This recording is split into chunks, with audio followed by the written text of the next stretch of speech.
हरे कृष्णा, राधे राधे। आप सबका स्वागत है हमारे किशु गंवार के चैनल में। आप सब अंत तक बने रहिए हमारी वीडियो में।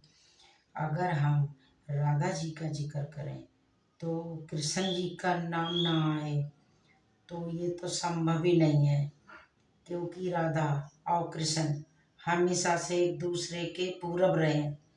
ऐसे आत्मक प्रेम की मिसाल है कि भौतिक सुखों से बहुत परे है। यूँ तो राधा कृष्ण का प्रेम अनादिकाल से चला आ रहा है, पर द्वापर युग में भगवान नारायण ने कृष्ण रूप में नारायण का रूप लिया तो संसार को प्रेम का अर्थ समझाने के लिए श्री कृष्ण की अंश राधा रानी ने यमुना के निकट रावल ग्राम में वृषभान और कीर्ति के यहाँ राधा रूप में जन्म लिया। और जन्म के साथ ही राधा और कृष्ण की प्रेम कहानी शुरू हो जाती है।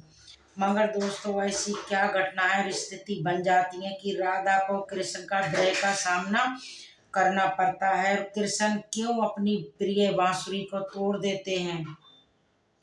इन सब सवालों के जवाब हम इसी वीडियो में जानेंगे। कहा जाता है कि राधा जन्म से अंधी थी और स्वर्ग लोक से वचन लेके ये पृथ्वी पे आई थी कि श्री कृष्ण की दृष्टि उन पर पड़ेगी तो संपूर्ण जगत को वो देखेंगे। तो देखा आपने कैसे शुरुआत से एक दूसरे से दोनों जुड़े रहते हैं। बचपन में ही कृष्ण अपने बांसुरी की मधुर मधुर वाणी से पूरे गोकुलवासियों को, और कृष्ण और राधा तो 8 साल की उम्र में ही अपने प्रेम का आनंद लेने लगे थे। श्री कृष्ण को राधा और अपनी बांसुरी दोनों ही प्रिय थे, कि दोनों से बड़ी गहराई से जुड़े थे। जब श्री कृष्ण बांसुरी बजाते, राधा उनके पास दौड़ी चली आती और घंटों उनकी बांसुरी के उसमें मगन रहती। प्रेम को और बढ़ाता गया, जो यमुना तट के घाट पर घंटों बैठ कर व्यतीत करते थे, क्योंकि उनका ये समय खुशहाल कुछ ही समय का था। जब कृष्ण के जन्म का उनके मामा कृष्ण उनके मामा को पता चला, कंस को, तो उसने अब निमंत्रण दिया गया युद्ध का, और कृष्ण राधा को भी छोड़ के जाना था और अपनी मैया को भी। कृष्ण और राधा को दोनों को ही पता था कि कृष्ण अब वृंदावन में नहीं रहेंगे, वृंदावन वापस कभी नहीं आ पाएंगे और बहुत समय तक एक दूसरे से मिल भी नहीं पाएंगे। तो इसलिए मथुरा जाने से पहले राधा ने कृष्ण से 2 वचन लिए थे। कि पहला वचन था कि राधा के विरह में हमेशा कान्हा का वास रहेगा, और दूसरे वचन के अनुसार मृत्यु से पहले उन्हें कान्हा के दर्शन होंगे। परंतु इन वचनों को देने के बाद उन्हें पता था श्री कृष्ण को कि राधा उनके विरह में बहुत विलाप करेगी, तो राधा हमेशा ना रोए, इसलिए कृष्ण ने भी एक वचन राधा से लिया था। राधा को कृष्ण की याद में एक भी आंसू नहीं बहाना पड़े। ये वचन लेने के बाद श्री कृष्ण मथुरा की ओर बढ़ जाते हैं, राधा वृंदावन में ही रह जाती हैं, जिसके बाद से राधा का वर्णन बहुत ही कम मिलता है। इसके बाद जाके श्री कृष्ण ने मथुरा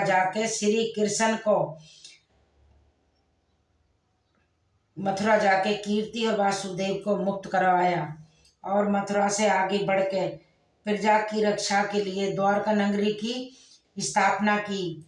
इसीलिए उन्हें द्वारकाधीश कहा गया। श्री कृष्ण द्वारका में सत्यभामा से और रुक्मिणी से विवाह भी करते हैं, और श्री कृष्ण की 16,108 रानियां और भी थीं, जिनमें से रुक्मिणी सबसे प्रिय पत्नी थी। उन्हें सिर्फ कृष्ण की छवि को देख के अपने मन में बसा लिया था, और अपने विवाह के लिए श्री कृष्ण को प्रेम पत्र भी भेजा था, और प्रेम पत्र के माध्यम से और कृष्ण के साथ भाग गई थी। फिर उन्होंने कृष्ण के साथ द्वारका नगरी में सुखपूर्वक अपना जीवन व्यतीत किया, और कृष्ण भी अपने दैवी कार्यों में हो गए। आजकल तो हम भौतिक विवाह को ही सच्चे प्रेम को मानते हैं। राधा और कृष्ण तो ऐसी मिसाल हैं जिन्होंने कभी विवाह ही नहीं किया, कृपया मन और हृदय से प्रेम किया और उसी सच्चे प्रेम से एक दूसरे से हमेशा बंधे रहे। राधा और कृष्ण के प्रेम का की बहुत सारी कथाएं हैं और उनके प्रेम की कथाएं इतनी सारी हैं जो सुनते सुनते भी इंसान सुन नहीं पाता अपने जीवन में। कभी सोते ही राधे श्री राधे बोल पड़ते थे, जो श्री कृष्ण की रानियों को अच्छा नहीं लगता था। तो एक बार रुक्मणी ने श्री कृष्ण से कहा कि हे प्रभु, प्रेम तो हम सब भी आपसे करते हैं, पर ऐसा राधा जी में क्या है जो आप सोते हुए राधा जी को याद करते हो। तो श्री कृष्ण ने कहा कि तुम एक बार राधा रानी से मिल के आओ तो तुम्हें खुद ही पता चल जाएगा और उनके लिए कुछ लेकर जाना। इसीलिए रुक्मणी राधा जी के लिए बहुत गर्म दूध ले जाती हैं। तो राधा रानी के महल के द्वार पे पहुंचती हैं, उससे पूछती हैं कि आप ही राधा हो। तो वो कहती है नहीं, मैं तो राधा नहीं हूँ, उनकी सेविका हूँ। राधा रानी तो 7 द्वार के अंदर मिलेंगी। तो रुक्मणी जी 1 2 करके सभी द्वारों को पार कर जाती हैं। जब वो राधा रानी के कक्ष में पहुंचती है कि उन्हें पता चलता है कि राधा कई रातों से कृष्ण नाम जपते हुए जागती रही और अभी ही उन्हें निद्रा आई है। रुक्मणी राधा की सखियों से कृष्ण द्वारा मिलने के कहने के बारे में बताती हैं। तो उतने में ही राधा उठ जाती हैं कि कृष्ण ने आज मुझसे मिलने के लिए किसी को भेजा है। रुक्मणी आश्चर्यचकित हो जाती हैं। केवल कृष्ण जी का नाम लेने से राधा जागृत हो गई और उन्हीं के बारे में पूछने लगी। इतना ही नहीं कि राधा को पता चला कि उन्होंने कुछ लेकर भी भेजा है। तो इतने में रुक्मणी से गर्म दूध लेके और वो गर्म दूध पी जाती हैं। फिर वो राधा जी से बातें कर वापस आ जाती है। ये सब हो जाने के बाद जब रात्रि के समय रुक्मणी श्री कृष्ण के पैर दबाती हैं तो देखती हैं कि उनके पैरों में छाले पड़े हुए हैं। उन्हें देख के वो हैरान हो जाती हैं कि प्रभु, आप कहाँ पैदल गए थे जो आपके पैरों में छाले पड़ गए। तो श्री कृष्ण बोले, आपने गलती से राधा जी को गर्म दूध पिलाया था जो राधा एक ही बार में पी गई थी, जिससे उनके हृदय में छाले पड़ गए और उनके हृदय में हमेशा मेरे चरण कमल विराजमान रहते हैं, इसीलिए मेरे चरणों में छाले पड़ गए। तो रुक्मणी को श्री कृष्ण और राधा का प्रेम पता चला है कि हाँ, एक दूसरे के साथ रहने से ही नहीं होता, क्योंकि प्रेम सिर्फ हृदय से होता है, क्योंकि श्री कृष्ण के चरण राधा रानी के हृदय में वास करते हैं। एक लोग आके वृंदावन में पहले राधा और कृष्ण का विवाह करवाया था। इसके बारे में ज्यादा जानकारी नहीं है। राधा भी वृंदावन में राधा अपनी कृष्ण की भक्ति में अपना जीवन व्यतीत करने लगती है और अभिमन्यु से राधा रानी का विवाह भी हो जाता है। मगर अभिमन्यु को श्राप लगा हुआ था कि अगर वो अपनी पत्नी को छुएंगे शादी के बाद तो राधा उनकी मृत्यु हो जाएगी। तो राधा रानी उनके प्रेम से भी वंचित रह जाती हैं।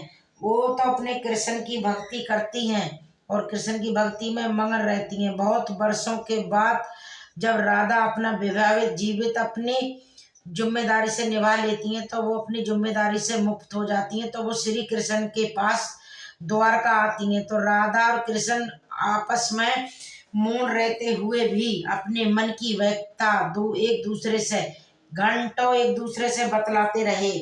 कृष्ण के अलावा द्वारका में राधा को कोई पहचान नहीं पाया। फिर राधा कृष्ण के महल में निवास करने लगी। राधा और कृष्ण ने भी उन्हें देविका के रूप में महल में राधा काम करने के साथ साथ कृष्ण की भक्ति और प्रेम पूर्वक बातें कर सकती थी, परंतु कृष्ण तो अपने राजपाट और अन्य कार्यों में व्यस्त रहते थे, इसीलिए राधा अपने पुराने कृष्ण को ही याद करती थी।